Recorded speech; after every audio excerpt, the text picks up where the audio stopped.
이딴 더러지 같은 새끼 옆에 두고 정치하시니까 나라가 이 모양 이 꼴 아닙니까? 기부장 이래! 뭔 짓이야! 너도 죽어봐! 1979년 10월 26일 서울 종로구에 위치한 궁정동 중앙정보부 안가에서 부장 김재규가 대통령 박정희와 경호실장 차지철을 권총으로 암살하는 사건이 발생했습니다. 대한민국 헌정사상 유일하게 현직 국가 원수가 살해된 사건으로 해당 사건을 12.6 사태 혹은 궁정동 사건이라고 부르고 있습니다. 대통령과 경호실장을 암살한 김재규는 당시 육군참모총장이던 정승화를 만나 각하가 사망하였으니 빠르게 남산 중앙정보부에 가서 계엄령을 선포해야 한다고 이야기를 전했습니다. 참고로 이때 김재규는 정승화에게 자신이 대통령을 암살했다는 사실은 말하지 않았습니다.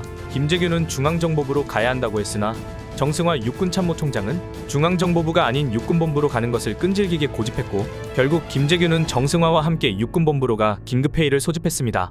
긴급회의가 한참 진행되던 와중 궁정동 사건 현장에서 살아남은 김계원 비서실장이 국무총리인 최규하와 함께 육군본부로 와 박정희 대통령 암살 사건에 대한 진실을 이야기했고 이로 인해 김재규는 군에 의해 체포되고 맙니다.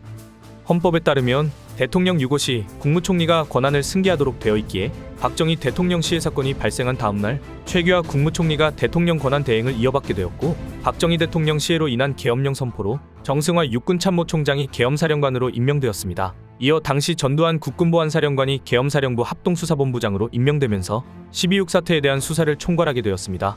당시 전두환은 육군사관학교 11기 출신들이 주력으로 이루어진 하나회라는 군내 비밀 사조직을 운영하고 있었는데 전두환이 계엄사령부 합동수사본부장까지 맡으면서 하나회는 기존 군부 세력을 위협할 정도의 막강한 힘을 얻게 되었습니다.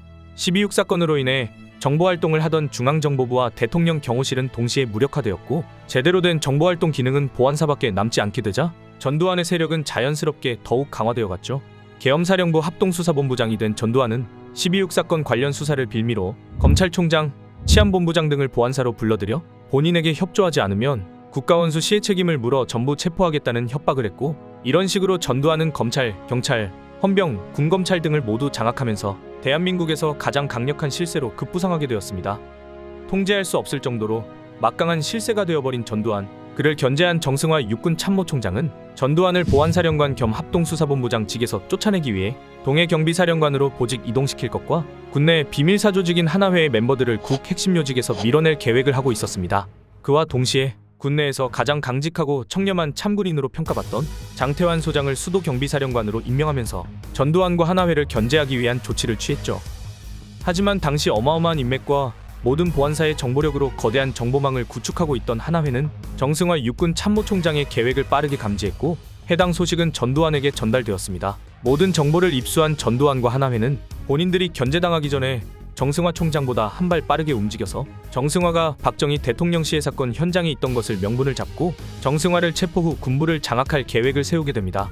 1979년 12월 12일 철저한 계획을 마친 전두환과 하나회 멤버들은 경복궁 옆에 위치한 수도경비사령부 30경비당에 집결합니다. 당시 30경비단과 33경비단은 서울 방위의 정예부대로 수경사 소속이기는 했지만 수령사령관조차도 무장 출입이 불가능한 독립적인 부대였기 때문에 전두환과 하나회 멤버들이 몰래 모여있기에는 가장 최적의 장소였습니다. 30경비단에 모여있던 전두환과 하나회 멤버들은 정승화 참모총장 긴급 체포와 동시에 최규하 대통령에게 정승화 총장 체포에 대한 재가를 받고 혹시 모를 상황을 대비하기 위해 정승화 총장의 직속라인이던 장태환 수경사령관, 정병주 특정사령관, 김진기 헌병감을 술자리에 초대하여 술을 진탕 먹인 뒤 정승화 총장의 긴급 체포에 대응을 하지 못하게 하는 일명 생일집 잔치작전을 개시합니다.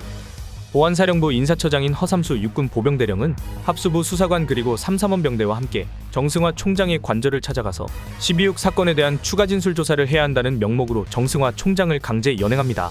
그러나 정승화 총장 체포 수사를 합법화하려던 그들의 계획에 차질이 생깁니다. 당시 최규하 대통령이 전두환의 단순 진술만으로는 절대 체포에 동의할 수 없고 노재현 국방장관과 상의 후에 재가를 검토하겠다고 한 것이죠. 정승화 총장이 체포된 직후 김진기 헌병감이 헌병대로부터 정승화 참모총장 체포 소식을 듣게 되었고 이 모든 게 전두환과 그 일당들이 벌인 하극상임을 파악하게 되었습니다.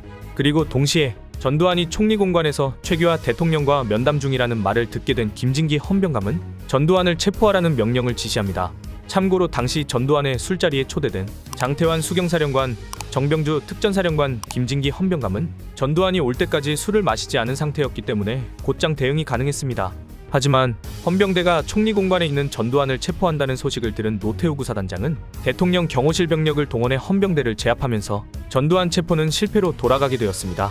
육군참모차장인 윤석민 또한 정승화 참모총장의 체포 소식을 듣게 되었고, 윤석민 육군참모차장 지휘하에 육군본부는 수도권 전부대 진돗개 하나를 발령하면서 34단에 있는 전두환과 하나회 멤버들을 반란군으로 규정하고 구공수를 불러 진압하기로 결정합니다.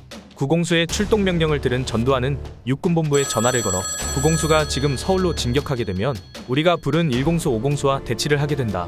아군끼리 전쟁은 피해야 하지 않겠냐? 구공수를 돌려보내면 우리가 부른 1공수 5공수도 즉시 되돌려보내겠다 라고 제안했고, 육군본부는 전두환의 제안을 승낙했습니다. 이러한 신사협정을 통해 육군본부는 구공수를 다시 부대로 복귀시켰지만 전두환은 1공수 5공수를 복귀시키지 않고 그대로 서울로 진입시켰고 재빠르게 육군본부를 장악합니다. 국방부와 육군본부를 장악한 반란군들은 자신들을 진압하려 했던 육군 수뇌부를 모두 서빙고 분실로 체포했습니다. 전두환과 그의 일당들이 정승화 총장을 체포할 당시 국방부 장관이던 노재현이 쿠데타 소식을 듣자마자 가족들과 함께 도망을 치는 바람에 초기 육군본부의 지휘체계가 엉망이 되면서 초기에 진압할 수 있었던 반란군을 진압하지 못했습니다. 이때 노재현 국방부 장관의 도망으로 인해 육군본부뿐만 아니라 반란군 또한 큰 고생을 하게 되었는데, 그 이유는 당시 최규하 대통령이 계엄사령관인 정승화 육군참모총장의 체포는 매우 큰 사안이기에 국방장관의 의견 없이는 제가 할 수 없다고 했기 때문입니다. 전두환과 반란군은 국방장관을 빠르게 찾아야 했죠. 반란군이 모든 도감청을 가동해도 소재 파악이 되지 않고 있던 와중 도망갔던 노재현 국방부 장관이 가족들을 피신시킨 후 6번 벙커로가 상황을 보고받고 한미연합군 사령부로 이동했다가 국방부 장관 집무실로 갔는데, 이때 국방부로 쳐들어온 반란군에 의해 체포당하게 되었습니다. 마지막으로 전두환과 하나회 일당에 끝까지 맞서 싸우던 정승화 육군참모총장은 사성장군에서 이등병으로 무려 18계급이 강등당한 상태로 강제 전역을 당했습니다.